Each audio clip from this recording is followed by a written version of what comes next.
Okay, we are now recording. Great. All right. Awesome. Kurt, I have known you for about a year and a half now. You were one of the Uh-huh. first kind of friends I made in Mexico here in the libertarian expat space. So yeah, it's nice to have you on my podcast, man. Yeah, great to be here. Cool.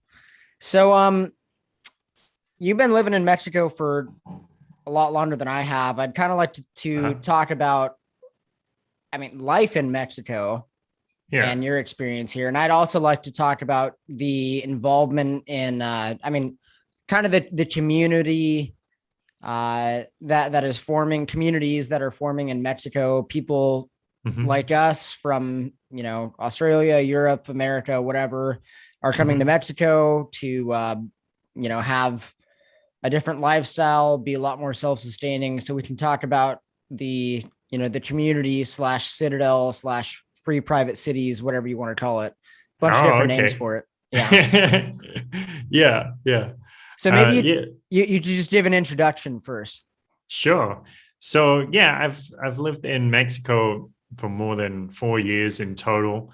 So some people know me because I am one of very few Australians in history to be deported from Mexico.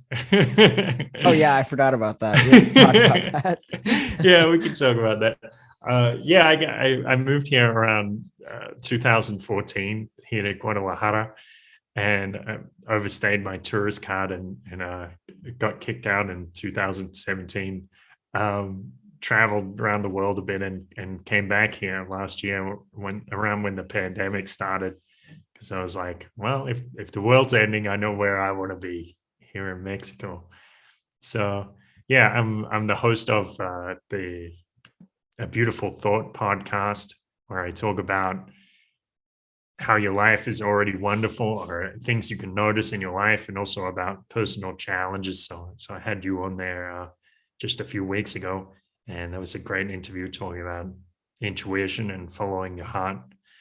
And yeah, that's my story. Cool. Okay. All right. Well, did you go to Mexico because you were kind of seeing what was coming in Australia? Because I'm sorry, you've been Yes. in Mexico for 5 years, right? About 4 years in total. Yeah, because I've been in and out. Okay, Yeah, about that's four right. years. Yeah. And you moved to Mexico just because you wanted more freedom. hmm Yes. So I started to look around in Australia. So I remember there was one key moment. I think it was in 2012. So you remember there was the Occupy Wall Street protest, and people were out there on Wall Street and protesting for weeks or months, and the mainstream media was just not covering it, just like pretending it didn't exist. So around the world, there were a bunch of copycat protests, I guess.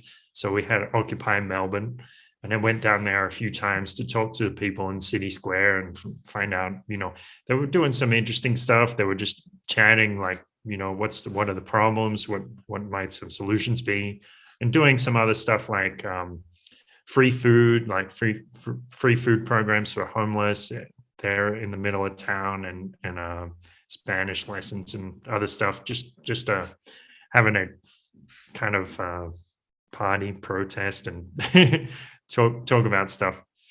Uh, so I don't necessarily align with them ideologically, but I was kind of enthusiastic about it because it's like they're out there looking for answers. Yeah, It's their great. frustration is real, and if that hmm can be directed to something productive and true, then that's hmm great.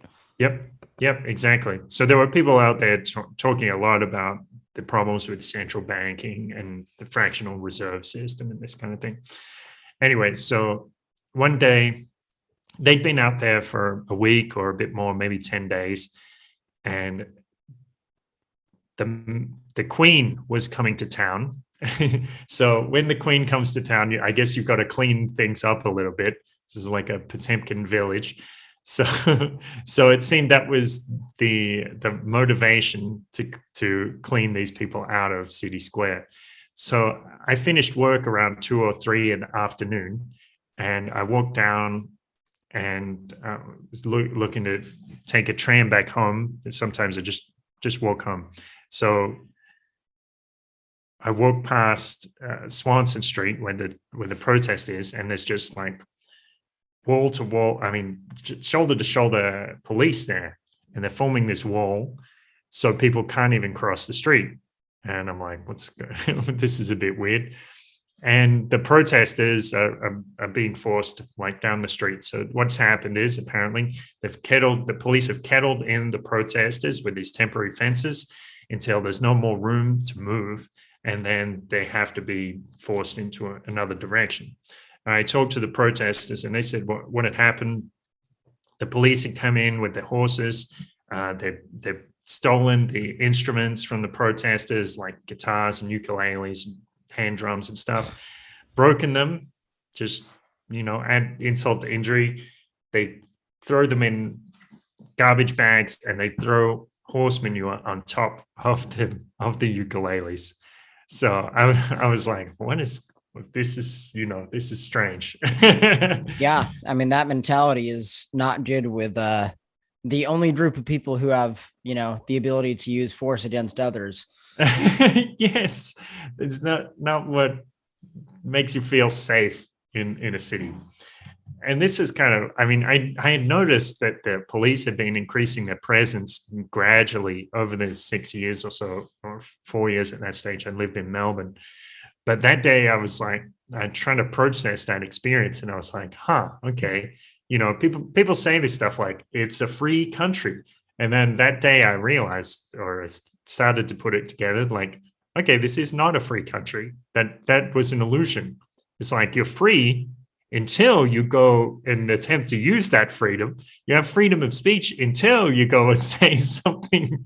Yeah, you're free to believe you're free, but not to actually be free. We didn't mean that. Yeah. Yes, we didn't mean you would actually use it. Somebody went and used their freedom and ruined it for everybody. Yeah. Yeah. So the police thing is just, we got to talk about too. I mean, we'll talk about Mexico after this, but I have to talk about this too, actually, is the videos of Australia. I mean, I've just seen on Twitter, it's just crazy. I mean, yes, I've seen so many videos. I've seen these guys. I was not issued the equipment that these people are issued. I was like in a pretty, I was in a job that you're trained to shoot people and be in some pretty hairy situations. And I got issued like nice equipment. These guys are issued better equipment than I was in the Marine Corps. Wow. Yeah. And I mean, they've got plates on their forearms, on their biceps, on their shins. They've got the helmets. They've got the vest. They've got like the shield, the thing they hit people with, the baton, like all their guns. And wait, this is in footage of Australia. Yeah, I'm talking about videos I've seen in Australia. I've just seen they're like videos. Riot police, I guess.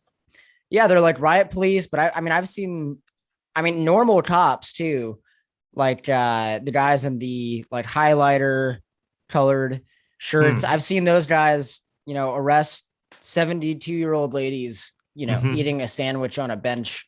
Yes, I've seen them arrest a guy walking his dog.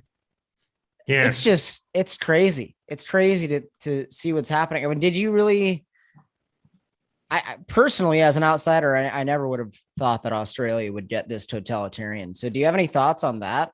Sure.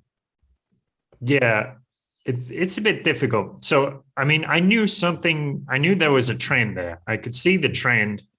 I would go like just the same. I would walk towards my home and I would see on the corner of, I think, Elizabeth and Collins in the center of town there. And they were always doing these training exercises, and there were like 12, 16 cops on this intersection. And it's like, why, like, what are you doing here? What could you possibly be training for? I didn't know.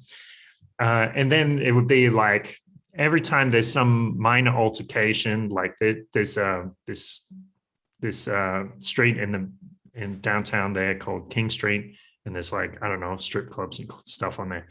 And every time there was a fight on King Street, it would be like, okay, the next weekend, the cops come out in force and they bring out all the new equipment and fancy squad cars or squad buses, or and they're out there maybe harassing some homeless people or something like that. And I was like, this no, this doesn't look good. So I couldn't see exactly. I mean, I saw the trend. I couldn't predict exactly where it was going to go and how quickly it would get there. So unfortunately, I mean, I could say that the stuff that's happening now, it's not so much of a surprise to me. I couldn't have anticipated that it would happen like this, but I saw it something coming. Yeah. Yeah, I hear you. Yeah, I mean, you kind of, like I talked about on your podcast, I mean, you just feel like something is off. Right. Yes. I don't know, Dan. I just can't believe like the amount of. I'm trying to think of some other videos I saw. Have you seen these videos I'm talking about? You must have, right? No, I mean, I haven't seen the ones with the full body armor you're describing, but it was interesting. I saw a couple. There was one maybe about a month ago, and there was like a bunch of protesters coming along and they're moving along the street there, and then there's like, I don't know, not even that many cops, maybe 8 or 10 cops blocking the street. And you see the protesters get towards the cops and they're kind of like slowing down. And it's like, oh, okay. At that point, you can see it's like their programming gets activated. Like, don't touch the cops, don't attack the cops, don't move past, you have to obey. Yeah. And then the protest kind of fizzles out when they reach that barricade. But then in the last couple of weeks, I saw the similar situation, but they get to the barricade and they're like, we're going through. Yeah. Okay. So you and I saw that same video. That was crazy. Yeah. That's like a war. It looks like a war. Yeah. Yeah. And there's one dude, like somebody made a little video where they put a circle around this fellow, and he runs into one police officer. He almost immediately turns around and shoulder checks another police officer. It's a bit violent, but I guess, I mean, that's a situation that calls for it. It is. I know that it's funny you brought that one up, because I was going to bring the same video up. Yeah. It was like one guy, I saw this on Twitter, a friend of mine from the Marine Corps retweeted this video and said, one man can make a difference. And basically, yeah, that guy, like, he took one cop down, like a double-leg MMA takedown, and then the other cop, he just turns around and punches him right in the face. The other one, he like turns him around and chokes him and throws him on the. He got like 5 cops in like less than 5 minutes.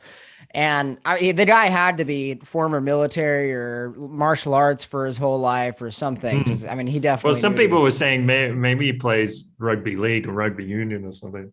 Well, yeah. I mean, that would also, rugby is pretty hardcore. I think you brought up an interesting thing though, because violence is a very important thing to discuss. And I don't know if you've heard Mark Passio's stuff on like righteous anger. Okay. Yeah. I didn't listen to a lot of him because he is quite intense. angry. Yeah. I think he does have a decent point in the sense that, at least in our generation, when you're a kid, you are basically told to just shut off all anger. You're told that all anger is bad. And that's not the case. Like, yeah, there are 2 different kinds of anger. There's petty anger, getting angry at stupid stuff. Yeah. Just wasting your emotions. And then there's righteous anger. There, as like men, we have, and women too, but like men, have that kind of warrior vibe, where the sexes are different.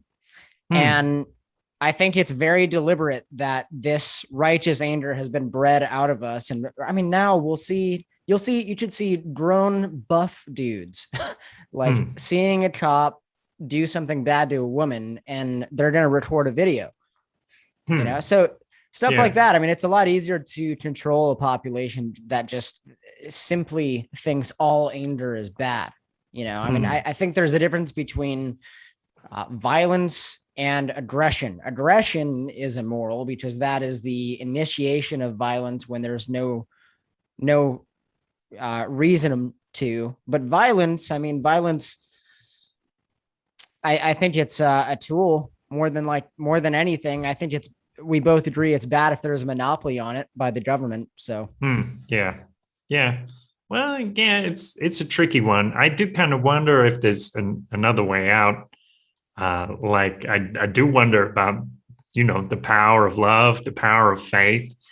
There's a story about Emperor Norton. You've heard these stories about Emperor Norton? I've No? not. Okay. Do you know who he was? Mm-mm, no. He was the first emperor of the United States, recognized only within San Francisco. But within San Francisco, he was recognized as Emperor of the United States and Protector of Mexico. So he was kind of some kind of nobleman, or like he came from money, but he lost all his money on some bad business deal. And after that, maybe he went a little crazy, or maybe he saw things, a bit differently, and declared himself in the San Francisco Chronicle as being the first emperor of the United States. Anyway, so this fellow was a little, he was eccentric, but people would treat his majesty seriously. Like if he went into a restaurant, he wouldn't pay. They would just put up a plaque afterwards that said on appointment of His Majesty, and Why he would would issue they? his. Sorry to Yeah, interrupt, but I want to yeah, make sure sure. why would they actually Yeah. think that he's a legit emperor if he was just some rich guy who lost his money? Because he was Emperor Norton. Okay. I mean, it's the I don't know. I can't tell exactly the mentality of the people. Like what some people say, well, maybe they were just sort of playing along. Like this guy is so eccentric. He lives his life the way he wants to live it. And he's so adamant about yes, this is my reality. I am the emperor. And, he was a benevolent emperor. So they accepted it. Either they're playing along with his joke, or they just like him. I don't know what it is. But they treated him, they, even today, if you buy Norton dollars, Emperor Norton's dollars that he issued, well, they're worth, I mean, they have gone up in value. Whereas, obviously the US dollar has gone down in value. That's so should be stacking Emperor Norton dollars. Maybe it wouldn't Yeah. be bad to have in your, numismatic collection. So, and anyway, there was something that happened with His Majesty. He was, there was this intense race riot. I guess it was between like the Irish and the Chinese or something like this in San Francisco, and things are getting pretty tense. Maybe the economy is going down, and that raises the tensions even more. And there's like these two groups of people with their, spiked bats or whatever they have, and it's very clear that there's going to be a violent confrontation. And they're just facing off against each other. The tension is building. Emperor Norton sees what's going on, and he walks straight in the middle. And he knows exactly what to do. He gets on his knees and he starts reciting the Lord's Prayer. And the crowds disperse. Nobody fights. Interesting. Yes. So in part, I guess had something to do with the respect that they had for Emperor Norton. It would also had to do with his faith. And I mean, he was a little, you could say he's lost his marbles, but maybe he wasn't. Maybe he was actually saner than any of us. Maybe. I mean, I hear you. I also think there are a bunch of different people on Earth, and Emperor Norton can go do that. And but yeah, I think about things from like an ex-military perspective, of course, and I know how apathetic these people can be towards other humans. Yes. In a really sick way. And I don't know, man. I obviously, I definitely don't think that like some sort of civil war in the United States or some sort of like Mhm. direct confrontational violence with the state is a good idea in any way, just Mm. because the state is very familiar at warfare like that. Mm. You know, they know how to shoot their guns and stuff like that. But Yeah. so yeah, I mean, I just heeding to your point, I definitely think that the most peaceful options are should always be the ones attempted first. Mm. And more specifically, when I talk about violence, and maybe we can move into how this relates with independent citadels or independent sovereign areas in Mexico. But Hmm. let's use Chiron, for example. Chiron, Yes. for anybody that's listening who hasn't heard me talk about Chiron, Chiron is a town of 36,000 people in Mexico that is a free community. The government does not have any involvement with this community. They kicked out their government physically by force 10 years ago. They've been free ever since. Very safe place, very beautiful place. But Chiron's an Have example you where, visited? huh? Have you went there? Yeah. Yeah. We Yeah. went there 8 months ago, I think. It was just so beautiful. Yeah. Wow. It was a Awesome. really amazing experience. That's cool. Yeah, I'd like to go sometime. You went with Roy, I guess. I went with Roy and Derek and a few other people. And yeah, you should definitely come. We should make that happen for sure. Yeah. Okay. Yeah, I'd love to see it. Yeah.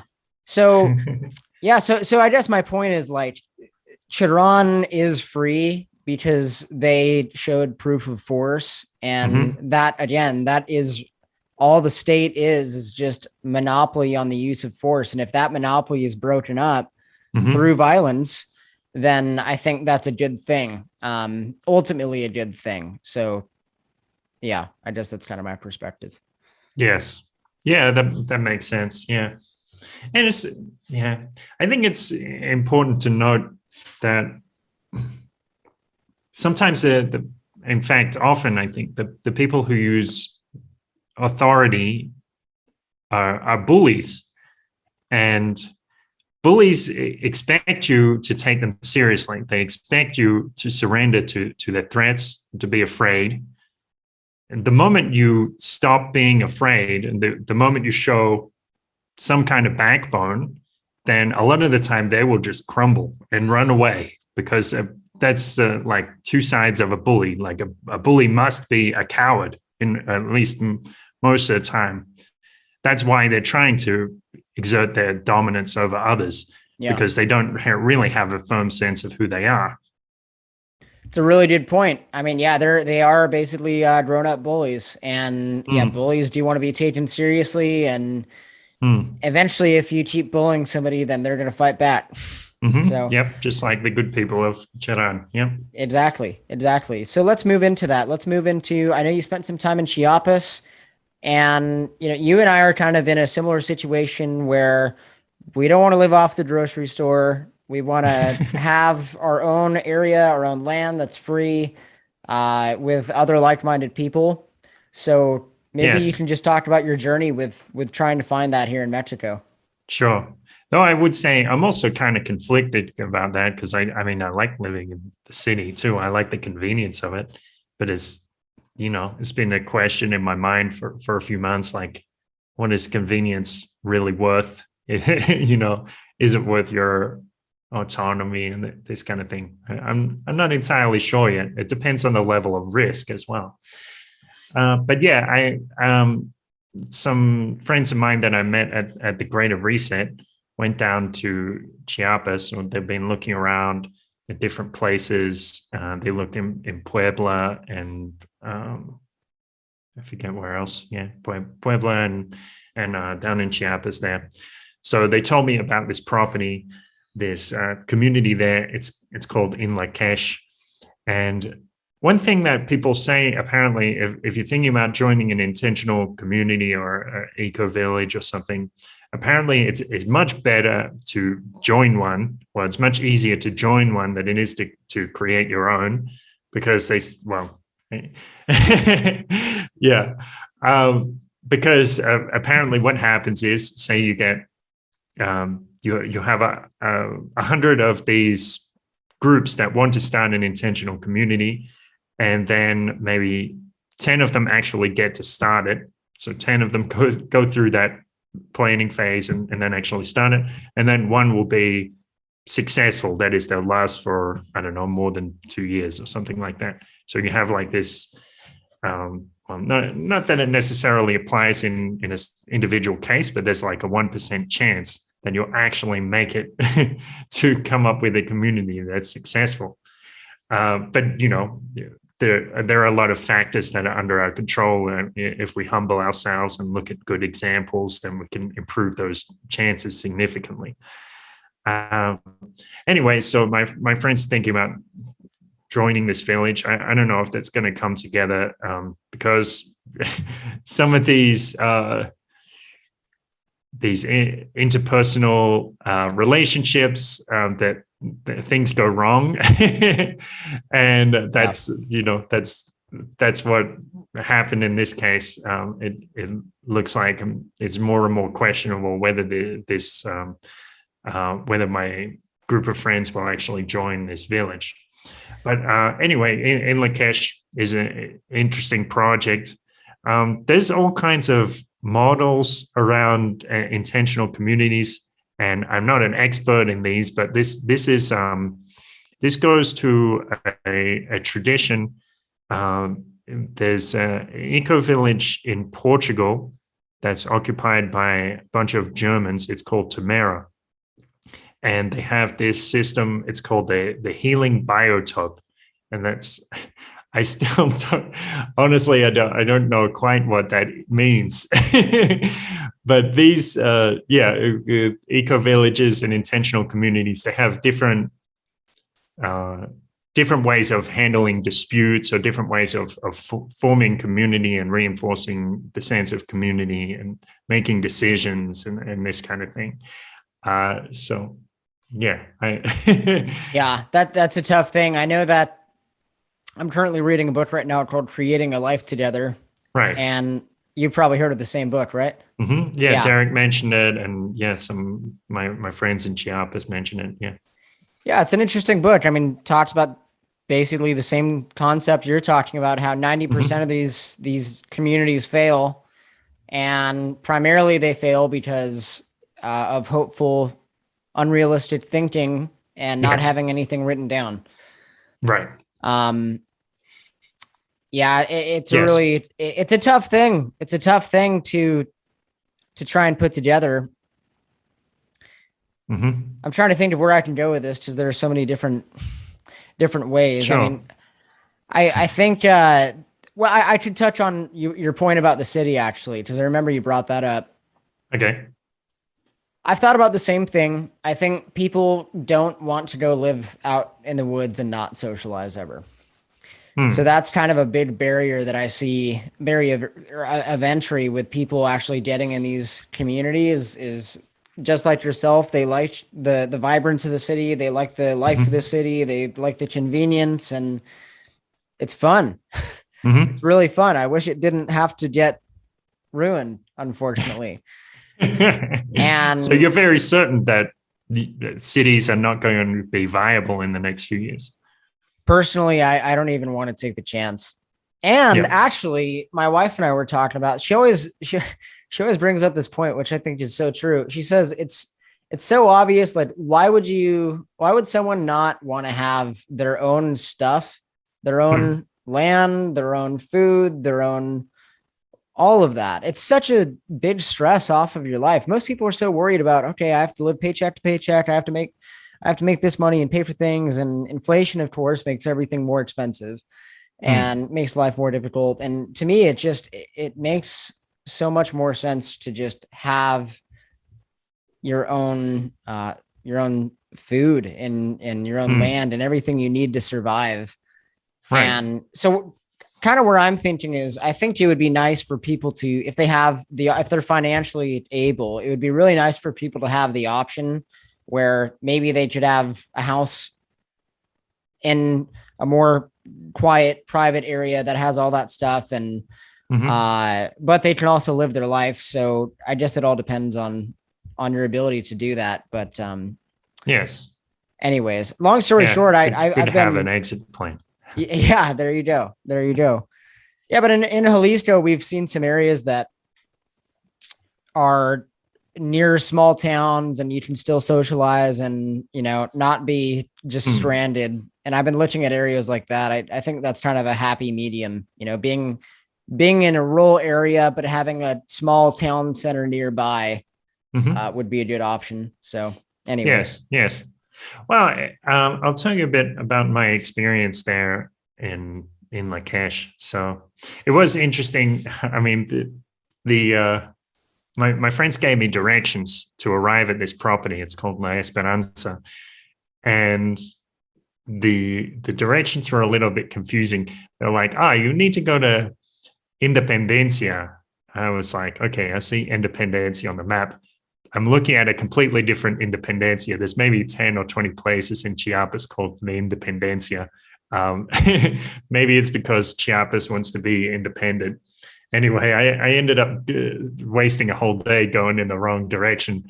But um, yeah, I made it. I made it there to the property to La Esperanza. It's near this town called Nuevo Paraíso, and so I lived out there I mean, I stayed out there for 9 days in a cabin. It's like dirt floor, no internet, no electricity, and just yeah, living very humbly. I mean, there's still gas, so we can do some cooking there, and have to think a lot about like, oh, how are we going to keep the food fresh?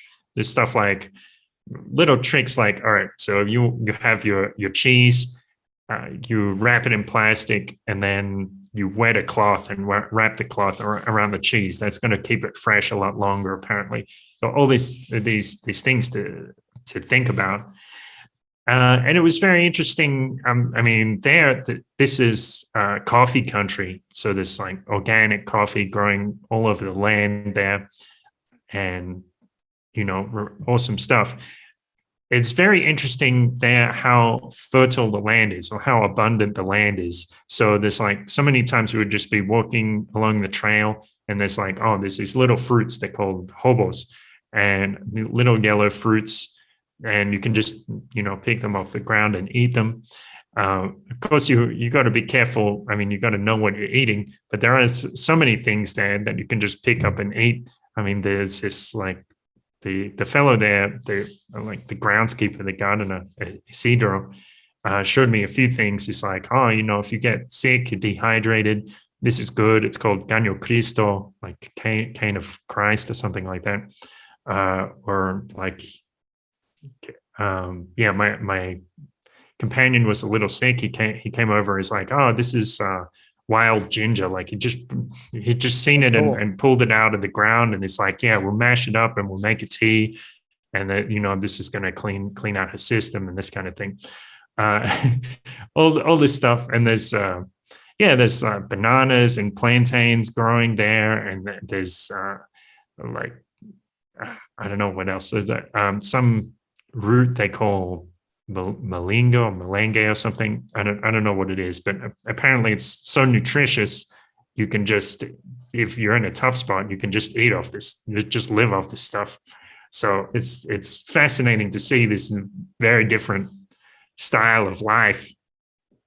But I think there is a risk if people are used to living in cities or even in small communities. There might be a bit of cabin fever. Yeah. Yeah. Were you feeling cabin fever after 9 days? You probably were. No, No? I was fine. I'm quite mentally resilient, but there were, yeah, without saying too much, that might have been a factor with one of my companions. Yeah. And I understand it. I mean, that it's a huge change. It's a Mm-hmm. huge change from the way we're brought up. We're always used to constant stimulation and Mm-hmm. billboards everywhere and just all that Mm-hmm. stuff. Yep. Or even just seeing people in the street next to you and this kind of thing. Having a chat with people, and you suddenly going from cities or even like a town like the size of Chiran, and suddenly you're in a community where there's only like 6 people. Yeah, that's tough. Yeah, yeah. That's tough. I mean, that it's not mm. Yeah, I Yeah. can definitely see why that doesn't succeed that often, because community is a really important thing that we need as human beings.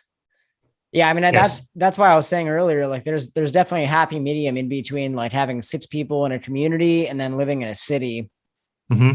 I think there's that sweet spot of finding a small area Yes. that's very. I'll give you an example of just kind of what I'm talking about. We were in a place called Talpa de Allende. I don't know if you've heard of Talpa in Jalisco. Yeah. Talpa. Yeah, I know Talpa. Yeah, small town, 4,000 people, 5,000 people, and it was just such a beautiful place. And everybody, I mean, people have their own chickens and cows, and it's a very locally sourced food Hmm. supply they have there. And Yep. nobody was wearing masks. Everybody's just kids running around being happy, and it was just a really good sight to see. And I saw Hmm. like one cop there, and he was not. Oh, sorry, heard a honk outside.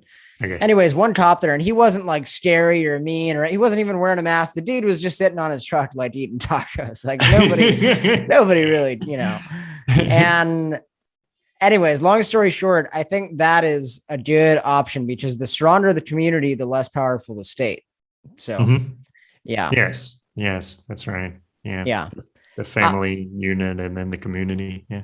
yeah, yeah. And plus, there's that connection to nature that we also Hmm. miss in the city Yes. as well. We don't have that, and I think that really is good for your mental health in many ways. Yes. Yes. Well, I think something that's really important. I mean, I notice a lot of people come here to Mexico and they don't put a serious effort into learning Spanish. If I were moving out there to Chiapas, I would probably even be thinking about learning one of the local indigenous languages like Tzotzil or Serenal or something. To it's important to foster good relationships with the neighbors and get to know people and understand where they're coming from culturally. If you don't put in I mean, yeah, if you put in the effort to learn the language, that makes so much difference. I think that's a really good point. Yeah, a lot of expats don't even. I mean, I know people who've been here for like 10 years and they don't know any Spanish. Yeah, it's a bit sad, especially because they don't even know what they're missing. Yeah. Yeah. I mean, I just technically, I don't know what I'm missing right now because I'm not fluent, but I'm trying not to how miss is your things. Spanish like as a percentage? 10, 30, 20? Okay. 30%, no Okay, mucho. Yo that's pretty intentar. good. Yeah. Yeah. That's pretty good. I mean, you've been here less than 2 years, right? So Yeah, I have. coming Yeah. along. Yeah. That's true. So let Yeah. me ask you this. Let's say somebody who's listening, they're curious about living in Mexico. I know a lot of people in the United States who are really curious about living in Mexico.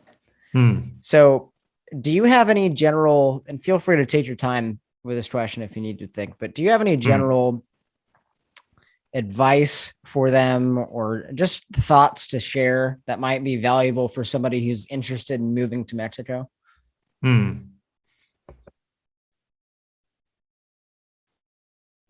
I do think learning the language is probably the most important thing, and yeah, as an extension of getting to understand the culture, like the music and these sort of things. I mean, especially because like I was hinting at, like it's so rewarding to understand the culture here.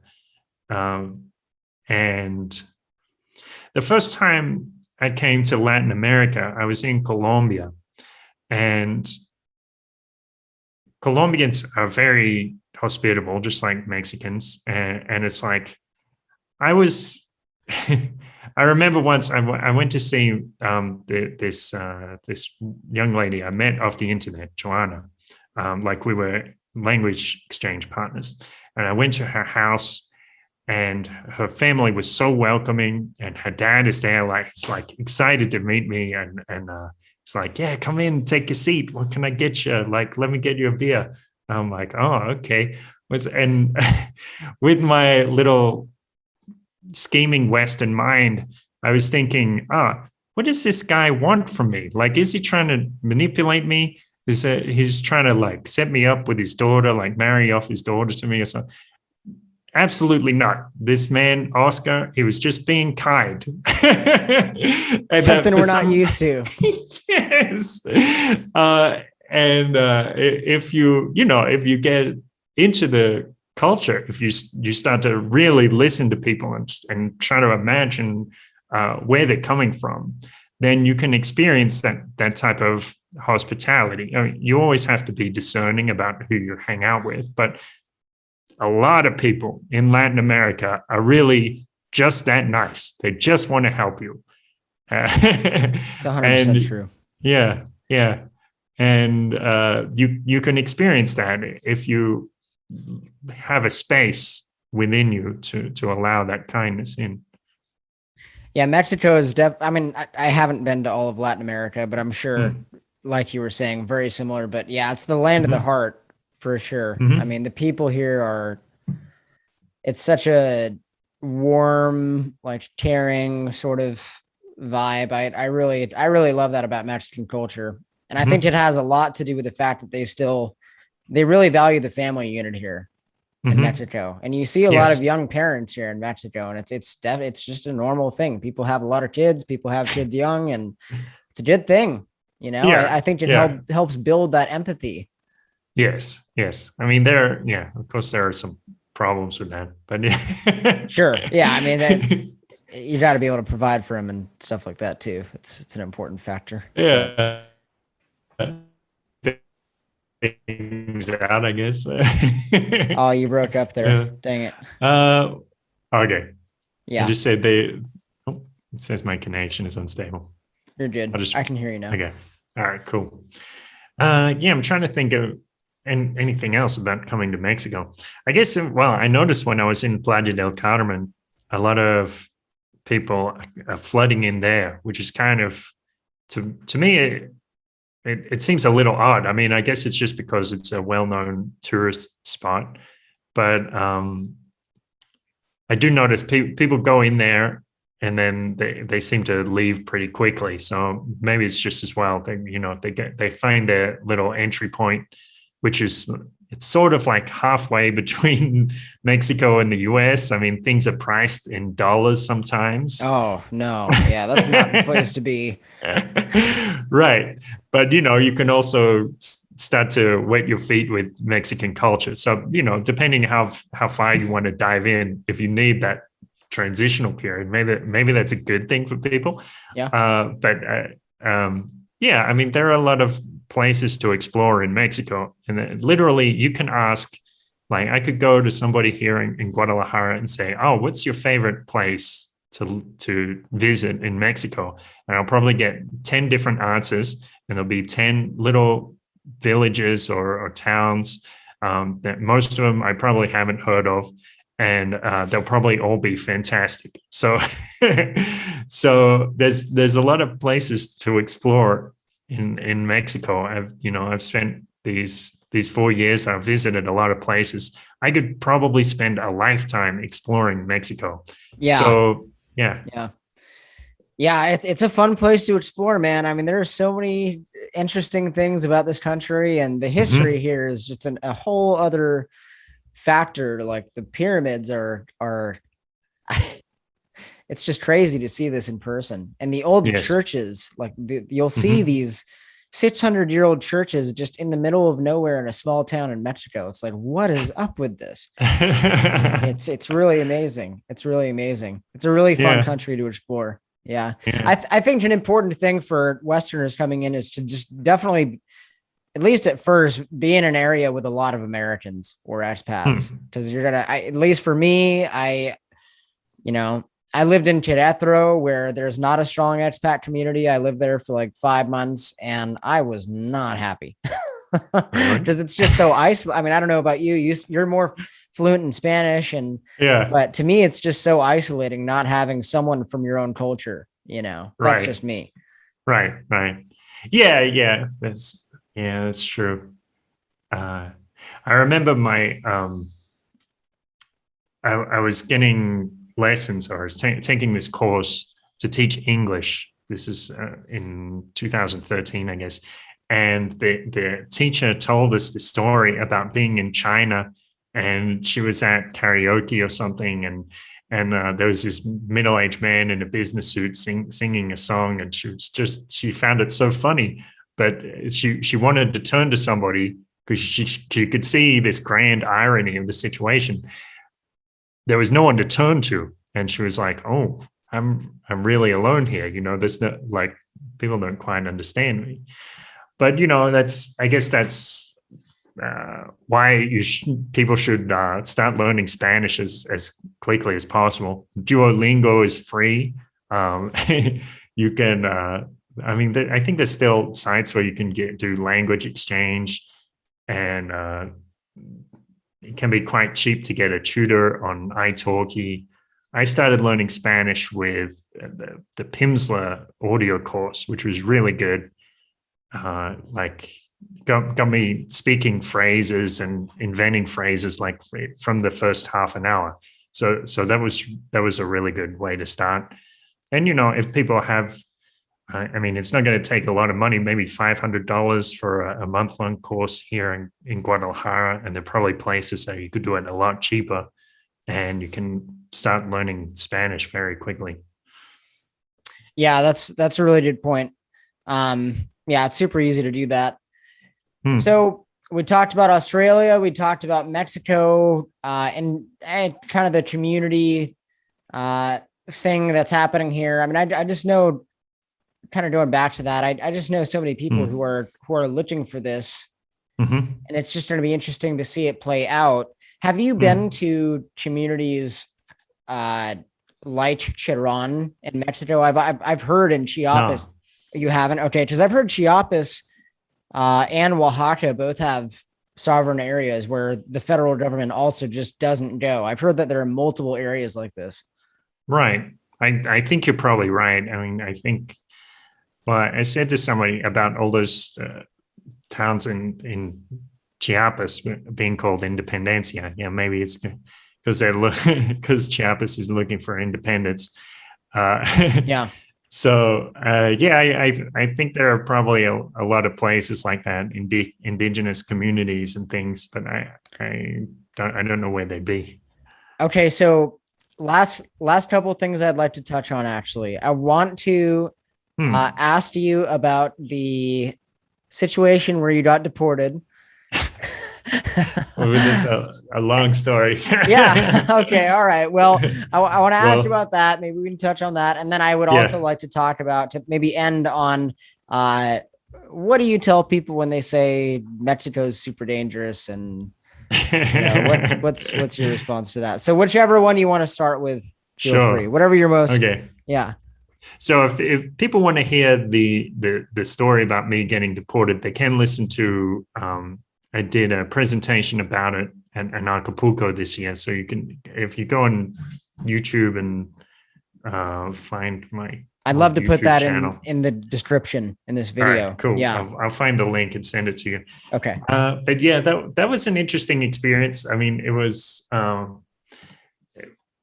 challenging at the time because it was unexpected, but it was good because I saw different parts of myself that I didn't necessarily know were there, like being able to stay cool in a difficult situation, experiencing what it's like to lose your freedom. And I think I value my freedom so much more having lost it temporarily.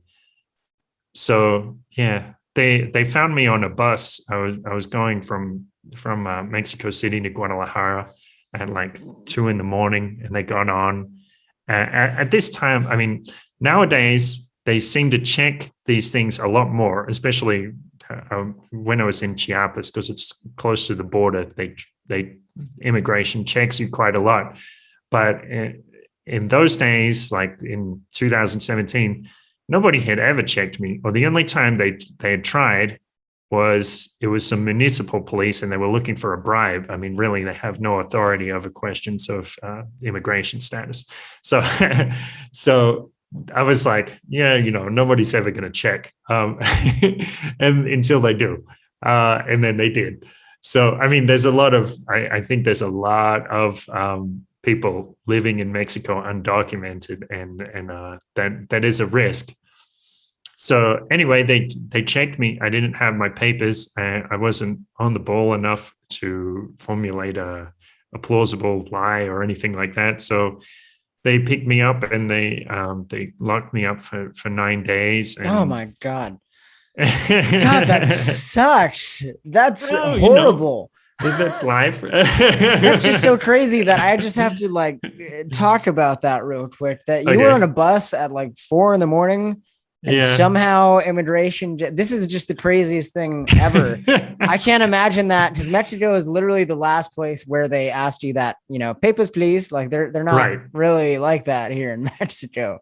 Yeah, but So, it's getting more and more like that. So I got checked by immigration just the other week when I left Guadalajara in the airport, and people are saying that they're checking on the buses now leaving Guadalajara in Playa del Carmen or in Cancun. I guess the ADO, the bus company, has recently said, "Oh, well, the immigration agency or the INM is asking that we check people's immigration status as they buy their tickets. So make sure you have everything in order."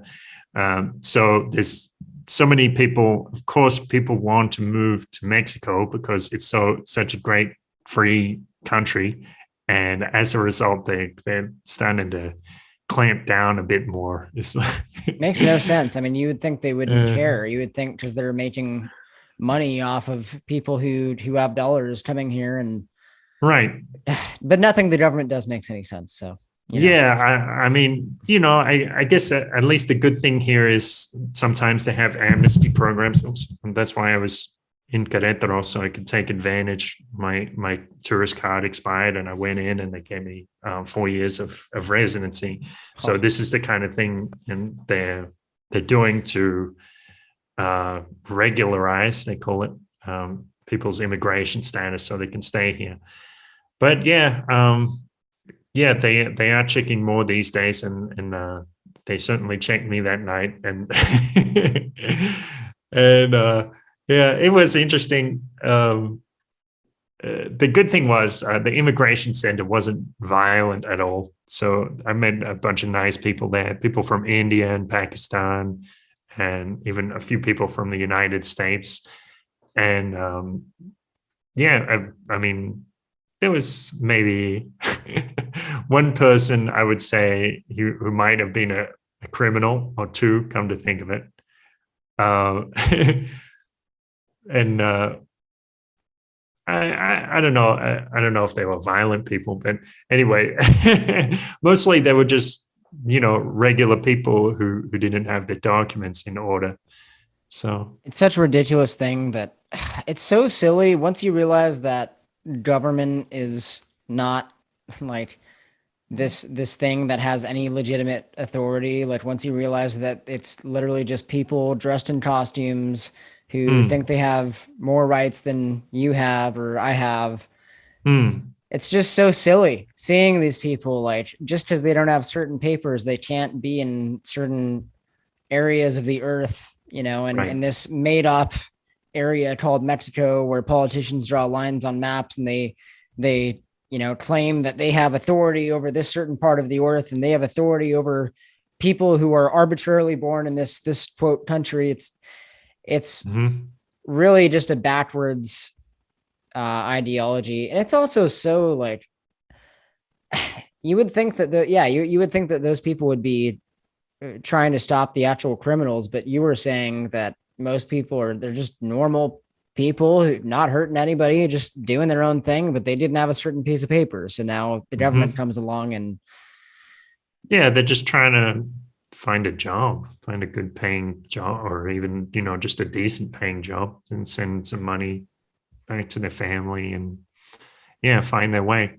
yeah, Yeah, the other day when I was on a bus from Comitan to Tuxtla, the INM stopped the bus and a fellow got on and he it was funny because they didn't ask me for my papers that day, but or that time. But they asked a few people, and one family didn't have the papers, and I guess they were Guatemalans. They just maybe they just crossed the border recently, and the whole family, like five people, I guess, left the bus, and I was like, damn, God, what's going to happen to them? that's so wrong. That's so wrong. Yeah. Like this is just the biggest problem that humanity is facing right now is just that. Like quote getting in trouble. Like what the fuck is that? What is I really just it's such a mental I don't know, mental disease sounds like a really tough way to put it, but it's just so frustrating, man. And because all this stuff should be, we should have a much more peaceful and prosperous world if the order Mm-hmm. followers just realize that they're doing something immoral. Or actually, a lot of them Mm. realize that it's immoral. They just still do it anyway. It's such a cowardly thing. I have such a frustration with Mm. it. It's very frustrating. So, um, well, I think a good place to kind of put a cap on it is maybe if we could talk about the safety idea. Oh yeah. I mean, Right. Well, yeah. So if you want to go ahead with yeah. that, yeah, Sure. So, I mean, I guess I've had a couple of problems in Mexico. Like, we can't just pretend that there isn't violence or crime that happens here. There certainly is. But from my perspective, it's about on par with probably any big city in the United States. Actually, I I do remember, say, this it's a bit of a tangent, but I remember being in Las Vegas, and I kind of got a little lost. I was in like old Vegas, and then I walked like an hour back to my hotel. Probably not a great idea, but I mean nothing bad happened to me. But I saw like a row of 200 or 300 tents. It's a crazy homeless situation in the United States. I've never seen anything that extreme in Mexico.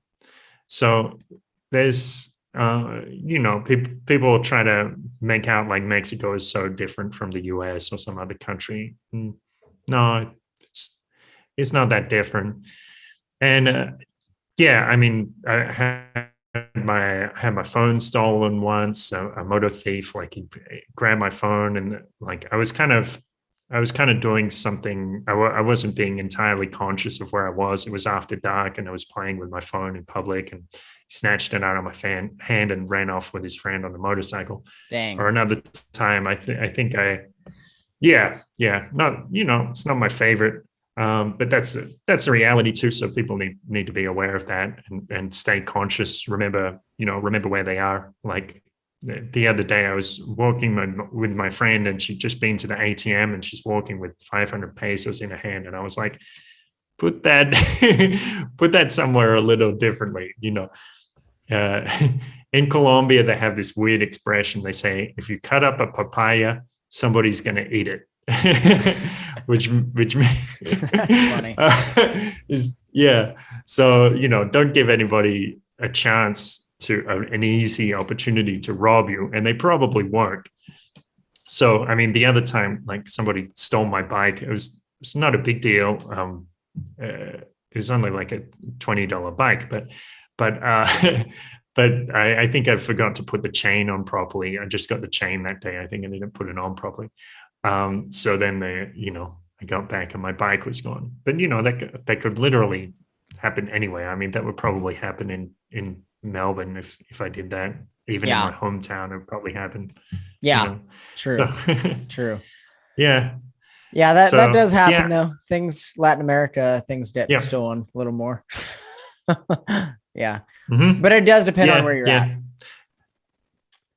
yes, yes. Yeah, so And yeah, especially these days. I mean, obviously with the so-called pandemic, the economy's taking a downturn. So there is like an increase in mugging and motor thieves. So people need to be aware. And uh, my Polish friend, when we were in Poland, she would say to us sometimes, like, "This is not a country for naive people," and and a That's lot of true. countries are like that. So you need to keep your wits about you, and that's in a sense that's part of what makes Mexico beautiful, because people are more conscious. They are thinking more Yeah. about what's going on around them. Yeah. Yeah, that's 100% fact. I agree. They have more common sense in many parts of Mexico, I think, for sure. Yeah. Mm-hmm. Yeah. Um, yeah, I appreciate that input a lot. I mean, it's definitely not a perfect place. It's definitely just because we say, it's not like what the media says. That doesn't mean that bad things don't happen here. And yeah, and I mean, also Guadalajara is it's a big city that you're into, so that's kind of a different perspective as well. I mean, things are also Mm-hmm. different in that case, but yeah, I mean that's What do you notice? I mean, you've been in Puerto Vallarta for a month or two, yeah, right? for 2 months. Yeah. It is Yeah. extremely safe here. It's extremely Right. safe here, and from what I hear, the cartel here is, as there are many cartels all throughout Mexico, and some cartels are very well liked by their community because they actually take care of their community. Yes. It's especially growing up as an American, you think, like, you hear about the cartel and you're like, oh my God, the cartel is this horrible thing that, they're killing kids and all, but it's so different all throughout the country. And so anyways, I Mm. hear this one is very reasonable. They won't mess with you at all unless you're actually harming people. And then in that case, Mm. they deal with it. Um, but yeah, I mean, it's very safe. Yeah, I mean that's another thing that I really like about Jalisco. I think Jalisco is very underrated. I've been really like talking about Jalisco a lot because I think it's such a great state for this community building that we're trying to do. But Mm. yeah, that's kind of my impression.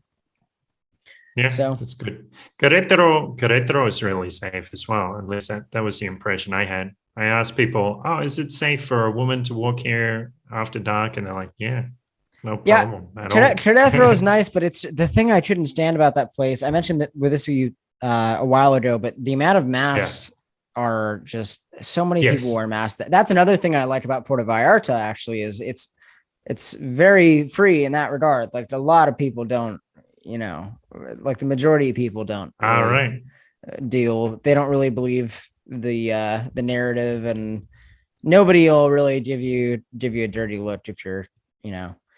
So that's another thing too. But yeah, Querétaro, a lot of people were propagandized for sure.